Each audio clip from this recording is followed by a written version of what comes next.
Bonjour, comment ça va? Oh, je suis fatigué en ce moment, en plus je suis malade. Vive l'hiver, hein. Je reviens, je vais me faire un thé.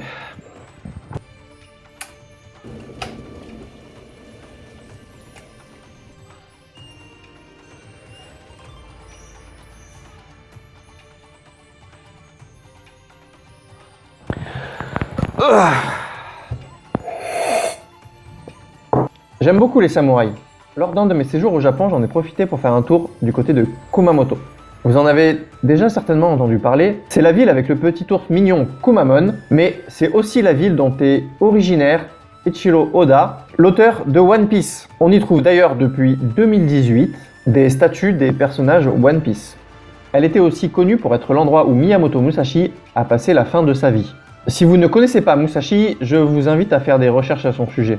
Si vous voulez que je fasse une vidéo à son propos, dites-le moi en commentaire. Musashi a fini sa vie dans cette ville en méditant dans la grotte Reigando et il a écrit aussi le fameux livre Le Traité des 5 roues. Bien évidemment, en bon touriste, lorsque je m'y suis rendu, j'ai visité la grotte et j'ai acheté plein de souvenirs, dont cette tasse. Il y a écrit quelque chose dessus. Tu voudrais savoir ce que ça veut dire? Ça tombe bien, on va le lire ensemble.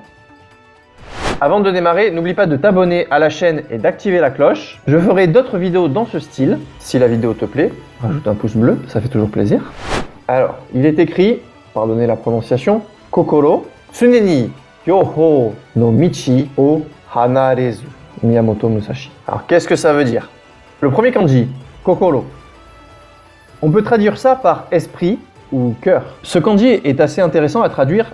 On pourrait le traduire naïvement par cœur, mais ça ne correspond pas à l'organe du cœur, qui lui se dit shinzo ou hato, de l'anglais heart. Il correspond plutôt à quelque chose de plus abstrait, comme dans l'expression avoir bon cœur ou de tout son cœur. La traduction esprit est probablement plus appropriée. On l'utilise notamment dans Kokoro no Byoki, signifiant maladie mentale, et non pas maladie du cœur. Ici, on va prendre la traduction esprit. Ensuite, tsuneni. Ça veut dire tout simplement toujours.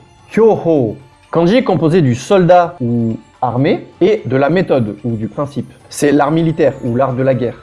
Un point intéressant concernant la prononciation de Yoho. Normalement, si tu demandes à un japonais, il te répondra qu'on prononce Heiho. Et c'est vrai, Musashi et plus largement tous ceux qui pratiquaient le Kenjutsu utilisaient Hyoho pour désigner la voie du sabre, ou comme Musashi l'appelle dans son livre, la voie de la tactique.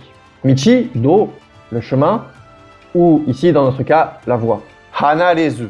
On a le kanji de hanasu, quitter, suivi de la particule zu. On peut traduire ça par ne quittera jamais ou rester. Et enfin, Miyamoto Musashi, c'est son nom. Miyamoto.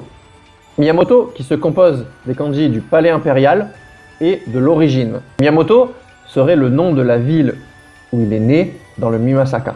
Petit détail que je trouve marrant à titre personnel, la ville dans laquelle il est né et la ville dans laquelle il a fini ses jours se terminent toutes les deux par le kanji moto. Miyamoto, Kumamoto. Musashi, composé du kanji du guerrier et du kanji de l'entrepôt. Dans le roman de la pierre et le sabre, ou du très bon manga Vagabond, que je vous invite à lire si vous ne l'avez pas déjà lu, Musashi, dans sa jeunesse, est appelé Takezo. D'après Wikipédia, son nom de naissance serait plutôt Shimen Benosuke. Alors, pourquoi Takezo? Il est possible que l'auteur se soit basé sur la lecture des kanji de Miyamoto Musashi. Take et zo. Kokoro tsuneni hyoho no michi o hanarezu. Miyamoto Musashi. Mon esprit ne quittera jamais la voie de l'art militaire. Voilà, cette vidéo touche à sa fin. N'oublie pas de laisser un like si la vidéo t'a plu. Et moi je te dis à la prochaine.